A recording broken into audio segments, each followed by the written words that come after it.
కరుంగలి మాల ఎందుకు ధరిస్తారు అనేది ముందు తెలుసుకోండి. ఏదో నేను వేసుకోగానే ధనవంతుడైపోతాను, కోటీశ్వరుడైపోతాను అని చెప్పేసి వేసుకోకండి. ముందు తెలుసుకోండి అసలు ఎందుకోసం వేసుకుంటారు. చూడండి, కొంతమందికి పని చేసింది, కొంతమందికి పని చేయలేదు. పని చేసిన వాళ్ళకి మాత్రం విపరీతంగా పని చేసింది. ఎలా అంటే చిన్న స్థాయి నుండి చాలా పెద్ద స్థాయికి ఎదిగిన వాళ్ళు కూడా ఉన్నారు ఈ కరుంగలి మాల ధరించడం ద్వారా. ఎవరికైతే ఎక్కువగా నరదృష్టి ఉంటుంది కదా, ఇది వేసుకోగానే నరదృష్టి వెళ్లిపోతుంది, పాజిటివ్ ఎనర్జీ మనలో వస్తుంది. కొంతమందికి నరదృష్టి ఉండదు. వాళ్ళకి ఏంటి అంటే ఇది నిదానంగా పనిచేస్తుంది. అదే విధంగా చిన్న పిల్లల నుండి పెద్ద వాళ్ల దాకా ఎవరైనా సరే దీన్ని ధరించవచ్చు, అమ్మాయి అబ్బాయి తేడా లేకుండా. ఇంకొకటి, ఇది వేసుకుంటే మీలో మీకే ఏదో తెలియని ధైర్యం వస్తుంది. అదే విధంగా ఏదైనా సరే పని చేస్తున్నారు కానీ కలిసి రావడం లేదు, నేను న్యాయంగా ధర్మంగా చాలా ప్రయత్నిస్తున్నాను కానీ ఫలితమే రావడం లేదు అని అంటే ఇది వేసుకోవడం ద్వారా ఏంటి అని అంటే న్యాయం మీకు దక్కుతుంది.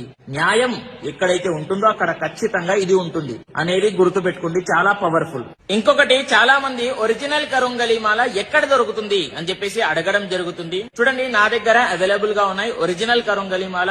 ఎవరికైనా సరే కావాలి అని అంటే మీ పూజ ఒరిజినల్ అనేటటువంటి ఇన్స్టాగ్రామ్ పేజ్ లో డైరెక్ట్ గా మెసేజ్ చేయండి, మీకు రిప్లై ఇవ్వడం జరుగుతుంది. లేదు అని అంటే స్క్రీన్ పైన కనిపిస్తున్నటువంటి నంబర్ కి కాంటాక్ట్ కూడా అవ్వవచ్చు అనేది ప్రతి ఒక్కరికి